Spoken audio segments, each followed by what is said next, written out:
A special thank you to each of our subscribers who make this channel possible. Here's today's story.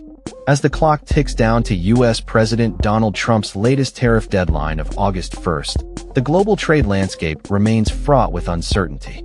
Since the last deadline on July 9th, multiple deals have been discussed or at least framed, yet many negotiations with key countries remain unsettled. In April, Trump announced sweeping import taxes targeting goods from nearly every nation, including increased reciprocal rates for specific countries. These tariffs have faced multiple postponements, with the first 90-day pause aimed at alleviating global market fears and allowing for country-specific negotiations. Trump's ambitious goal of securing 90 trade agreements in just 90 days appears increasingly challenging as the deadline approaches. In Australia, Treasurer Jim Chalmers has publicly criticized Trump's tariff strategy, suggesting that imposing import penalties on countries like Australia would harm the American economy. Chalmers labeled the proposed tariffs as an act of economic self-harm, especially given the rising inflation already affecting the U.S. economy. He expressed concern that while Australia currently operates under a 10% baseline tariff, there is a looming threat of increased rates between 15 to 20% for countries that fail to reach an agreement with the U.S. before the deadline. Chalmers conveyed that Australia's trade position is relatively stable, but warned that the country would not be immune to the repercussions of U.S. tariffs. He emphasized the need for ongoing engagement with American officials, even as he expressed frustration over the uncertainty surrounding the negotiations. From our point of view, the 10% is too high.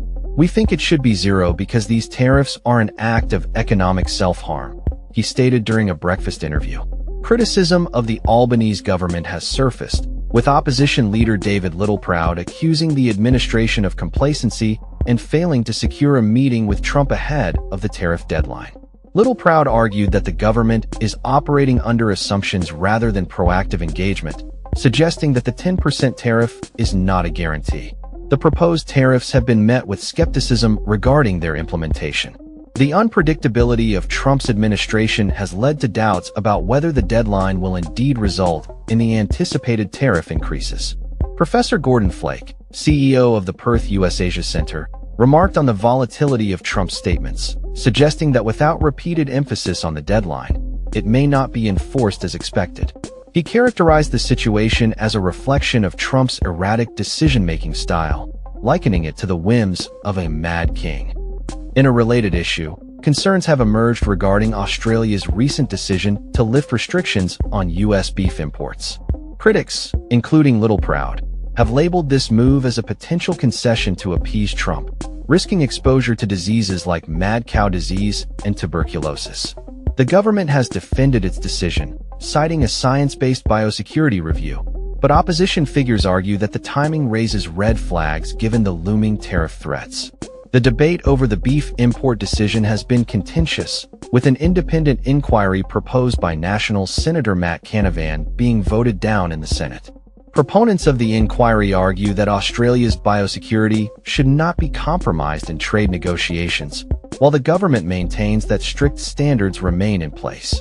As the August 1st deadline approaches, the implications of Trump's tariff strategy are being closely monitored not just in Australia but globally. The potential for increased tariffs looms large, and countries are bracing for the economic fallout. With many trading partners still in negotiations, the outcome remains uncertain, and the global market watches with bated breath as the clock ticks down to the deadline. That's all for this story. We upload videos every day covering many different subjects, so hit that subscribe button to stay informed. Thanks for watching.